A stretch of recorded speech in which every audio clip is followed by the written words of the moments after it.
അപ്പോൾ കാലാവസ്ഥ വിശേഷങ്ങൾ പറഞ്ഞു തരാൻ ആതിര സരസ്വാനുള്ളത്. Athira, good morning. എങ്ങനെയാണ് ഇന്നത്തെ ഒരു കാലാവസ്ഥ?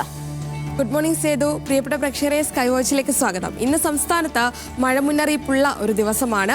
പൊതുവെ തെക്കൻ ജില്ലകളിൽ ഒറ്റപ്പെട്ട നേരിയ മഴയ്ക്കുള്ള സാധ്യതയുണ്ട്.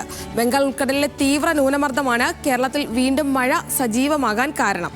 ഈ ന്യൂനമർദ്ദം ഇന്ന് ഉച്ചയോടുകൂടി വടക്കൻ ശ്രീലങ്കയ്ക്ക് മുകളിൽ ഡ്രിങ്കോമാലിക്കും ജാഫ്നയ്ക്കും ഇടയിൽ കരയിൽ പ്രവേശിക്കാനും സാധ്യതയുണ്ട്. തെക്കൻ കേരളത്തിന് സമീപം തെക്ക് കിഴക്കൻ അറബിക്കടലിന് മുകളിൽ ചക്രവാത ചുഴിയും സ്ഥിതി ചെയ്യുന്നുണ്ട്.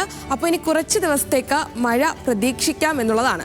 അപ്പോൾ ഏതൊക്കെ ജില്ലകളിലാണ് ഇന്ന് മഴ മുന്നറിയിപ്പുള്ളത് എന്ന് നോക്കാം.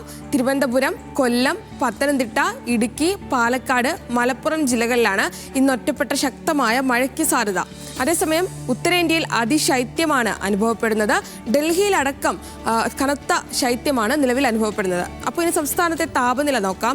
താപനില നോക്കുമ്പോൾ തിരുവനന്തപുരത്ത് 33 ഡിഗ്രി സെൽഷ്യസ് ആണ് ഏറ്റവും കൂടിയ താപനില. കൊച്ചിയിലേക്ക് എത്തുമ്പോൾ 32 ഡിഗ്രി സെൽഷ്യസ് ആണ് ഏറ്റവും കൂടിയ താപനില. കോഴിക്കോട് ഏറ്റവും കൂടിയ താപനില 34 ഡിഗ്രി സെൽഷ്യസും കണ്ണൂർ 30 ഡിഗ്രി സെൽഷ്യസുമാണ് ഏറ്റവും കൂടിയ താപനില. അപ്പോൾ ഇനി സംസ്ഥാനത്ത് വരും ദിവസങ്ങളിൽ മഴയുള്ള ഒരു സാഹചര്യമായിരിക്കും. ചില ജില്ലകളിൽ ഒറ്റപ്പെട്ട മഴയ്ക്കുള്ള സാധ്യതയൊക്കെ നിലനിൽക്കുന്ന ഒരു സാഹചര്യം ഉണ്ട് എന്നുള്ളതാണ്. അപ്പോൾ ഇന്നത്തെ കാലാവസ്ഥ വിവരം ഇങ്ങനെയൊക്കെയാണ്. ഇനി സേതുലക്ഷ്മിയിലേക്ക്.